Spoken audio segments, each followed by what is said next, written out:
Rowley, as you consider yourself king, so King Rowley, you and your 1% slave masters, the Syrians and the elite Indians who support the caste system, whereby the rich must continue to get richer while the poor suffer and make all the sacrifices in Trinidad and Tobago.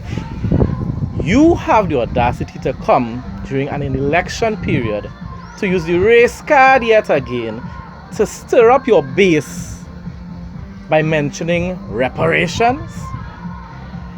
Reparations? You are the one need to compensate Trinidadians for utterly destroying our economy within these past 8 years, brother. You are the one that should face prison for spending our money in mysterious ways whereby we cannot see any benefit from it. Next to nothing. A few things. You have allocated funds in fiscal budgets which are the same and sometimes even more than what UNC used during their time in office.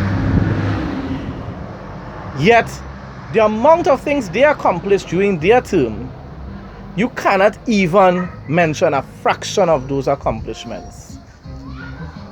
And you continued annually to raid the Heritage and Stabilization Fund in order to what? To balance the budget.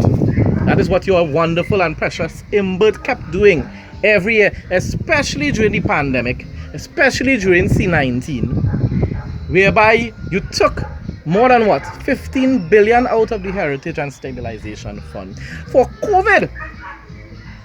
Yet people barely got any sort of grants. And when you got money to be able to repair roads, the roads remain the same. And the money that you used from this HSF funds just disappeared into thin air. Don't talk about reparations, because you have been robbing Trinidadians blindly for the past 8 years. And sadly, your supporters continue to telele, broke down low, and celebrate what?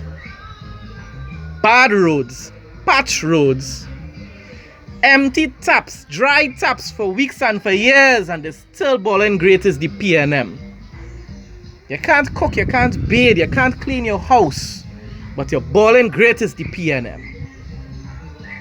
You're falling into potholes every second and balling great is the PNM.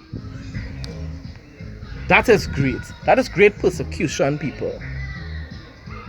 As I posted just now there on Facebook, the worst type of slavery, the worst type of slave is a slave who celebrates and enjoys being persecuted and abused. And what makes it worse is when that same slave encourages the master to abuse others as well.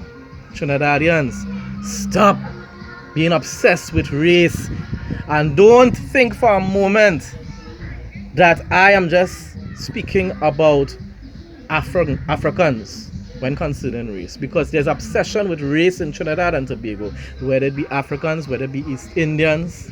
The two major races have an obsession with race.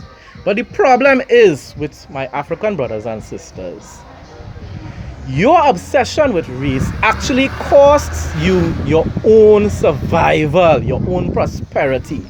Because you care so much about race, you prefer to suffer under the PNM with the false perception that PNM is an African party or Afrocentric party, when that is a lie from hell. The party supports the 1%, and who are the 1%? Same East Indians and Syrians. Barely any Africans are in the 1%. And that is what PNM stands for, and that is those are the people and the social class that the PNM supports. The rich, Rowley said it for himself, and you all still turning a blind eye. And the man said nothing is wrong with the rich getting richer. but the poor must come out of poverty. How the hell the poor coming out of poverty when all you are doing is taxing them more? You're destroying the jobs, destroying the businesses, you're destroying the organizations, the companies, the state-owned companies, whereby the poor could be able to benefit from a salary, a job, or at least they could be able to benefit indirectly by having businesses, and the middle class be able to purchase products from their businesses. But you destroy the middle class, and therefore the poor not coming out of poverty, the poor is going deeper and deeper into poverty. And the middle class are now becoming poor as well. Well, let's stop it now, man. Stop supporting this man and his wicked, evil 1% regime.